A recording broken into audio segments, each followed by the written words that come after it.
The Puma Deviate Nitro 3 Fade, or Wave. What is it called? The Fade? Let's do it again. The Puma Deviate Nitro 3 at 100 plus miles. Is this shoe holding up to its predecessor, or is this thing a flop? Let's get into it.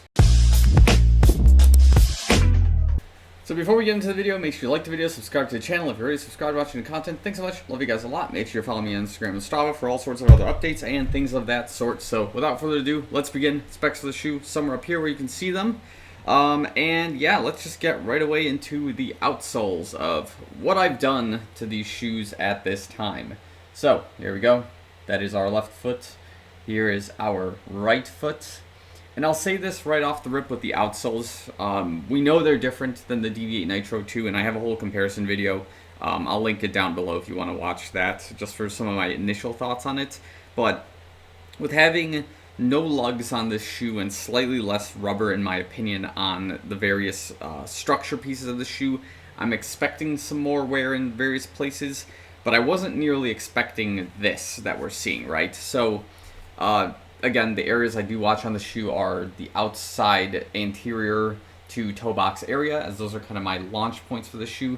As you can see, I've basically smoothed out that rubber, and I've lost a lot of the treaded design that this rubber had to offer, mostly up here and down here. And that's a result of both road running, treadmill running, and a little bit of clay trail running. So we're not talking like gravel directly, but it's more of like that clay covering over grass that typically sticks to the shoe and kind of leaves this dusty residue over it. So that's kind of what's going on the duration of the shoe. I didn't really wash these all too much. I did kind of disinfect the bottom so I can, like, you know, touch them and all that, but I didn't clean them thoroughly, right?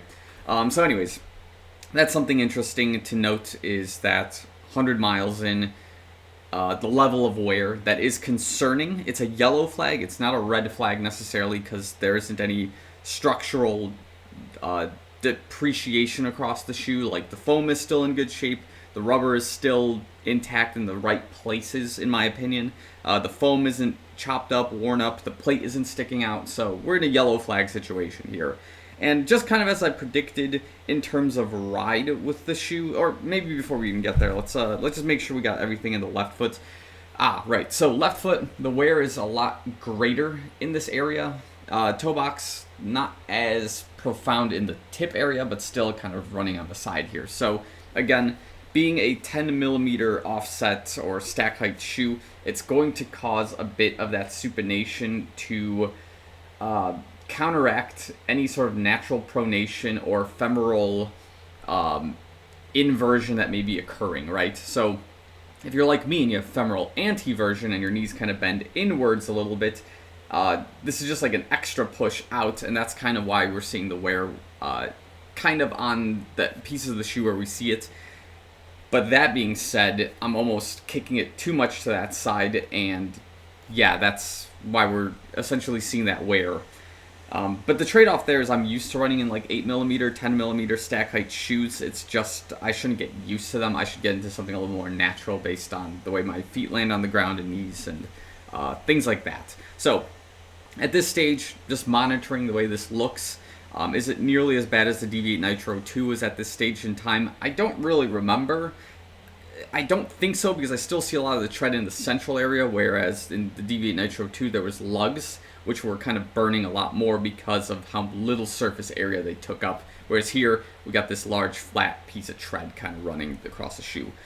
Okay, next thing's up here in the upper. I'll say this overall, I don't know of too many massive cons with the shoe at this time, but I do have a lot of pieces of concern and yellow flags that I would like to monitor as we go, right? So one of those is going to be in this area of the shoe, so this anterior side. Obviously you see that we got this like rubber kind of plasticish decal that runs the duration of the shoe. It's got this pinch point right here, okay? And what's happening at certain times, and it's kind of hard to notice here, is that the shoe will bend in these places except for this area, which in my opinion means one thing, and I've seen this in the Boston 11, is that there's going to be a rip point in the shoe somewhere over here or somewhere up in this toe box. And I think it's going to be entirely dependent to what type of runner you are, where that's going to happen. So I'm watching for that right now. I'm looking to see if there's any kind of wear and tear on the on the textile on the surface. I don't see any, but again, it's just something I'm going to start monitoring with the way this decal is kind of placed on the shoe, because this is like kind of it is a rubber and it's on the surface level of the shoe, whereas on the Deviate Nitro 2 it was just a drawn-on decal and it didn't really impact the structure of the shoe or any sort of integrity pieces. And yeah, here, same thing. I don't see any wear on the textile or the mesh in any sort of way, but I'm expecting to see that hit first on the shoe should it happen. Next thing that was not so much a con, but an interesting mechanism of the shoe. So the last time we talked about this, I was kind of concerned as to what these loops, these like stretchy cords were going to do in the middle of the lacing pattern on both ends of the shoe. It so turns out that when you tie the shoe, this lace cable, it seems like it prevents these shoelaces from tightening too much. So the only shoelaces that get tight are up to the lace cord itself. So whether that was the intent of the design or that's just a feature of having the textile piece of the shoe just the way it is, it just prevents you from, choking out your toe box if you tend to do that while tying your shoes, whereas in my case, it just kind of has a good consistent lock in that sort of sense.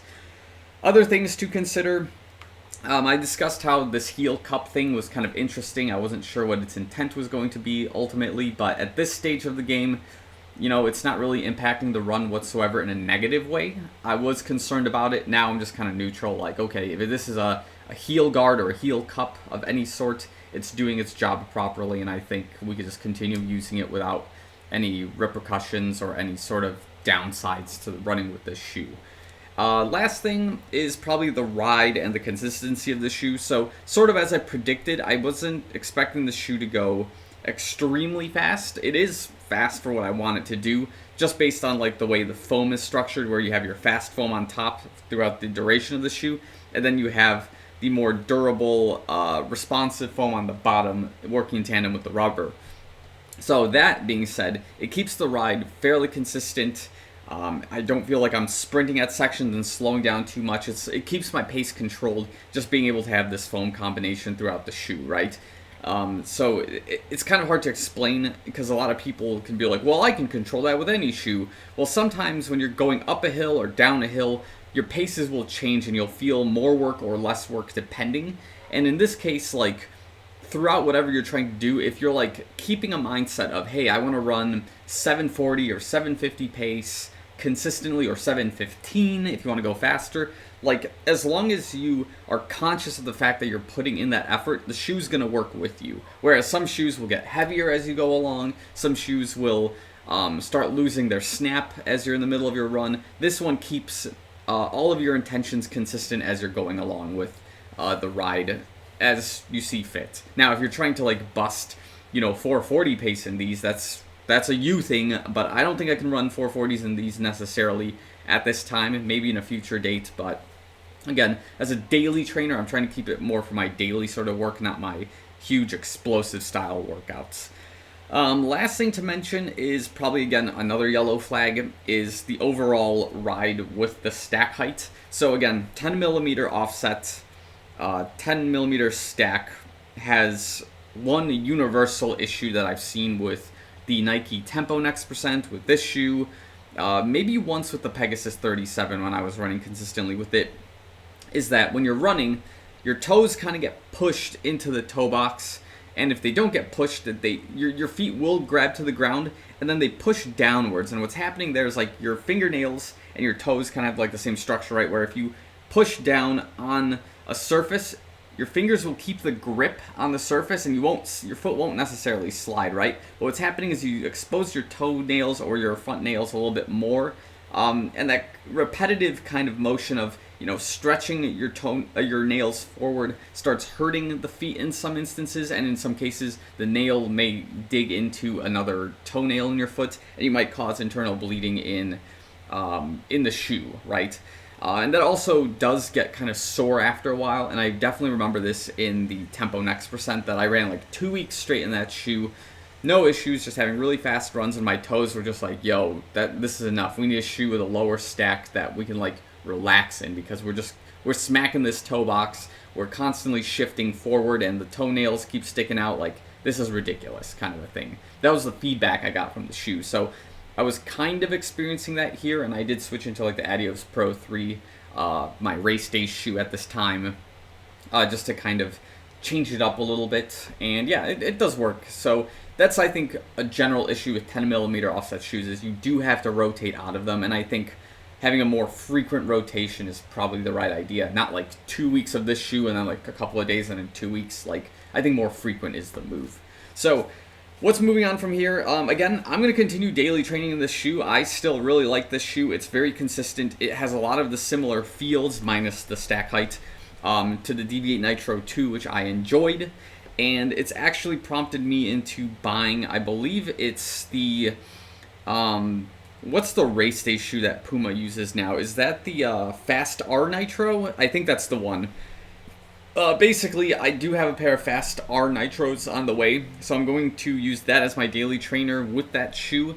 And now I'm going to have 3 different race day shoes to kind of play around with, which is strange. 1 daily trainer, 3 race day shoes, what gives, right? That's going to be the Adios Pro 3, the Metaspeed Sky from Asics, and now a race day shoe from Puma. So we're going to see what happens if, you know, one of those race day shoes is going to become a daily trainer in a sense, or if I'm going to have 3 different shoes I can experiment with in different conditions and whatnot. But yeah, there's going to be more interesting thoughts and concerns moving forward as we get there. But at this time, Deviate Nitro 3, holding strong. Some concerning pieces of the shoe at this time, and again, I've read your comments on my comparison video that a lot of you like the Deviate Nitro 2 way better still, and you don't think I can get this thing to 400 plus miles. I'm going to keep that in the back of my mind, because if the shoe is built in a way where it's only going to stop at like 300, then hey, you guys are right, and I would like to, you know, continue getting your guys' feedback on things I'm testing out here, because, you know, we are trying to find the perfect daily trainer after all, and having a shoe that makes a running feel satisfying, a little bit effortless, but also fun, most importantly, right? And make your run feel like a run, that too. So yeah, if you have any thoughts, comments, questions, feedback about the shoe, let me know in the comments below. But I think we're going to leave it here. So again, thanks so much for watching. See you guys in the next one.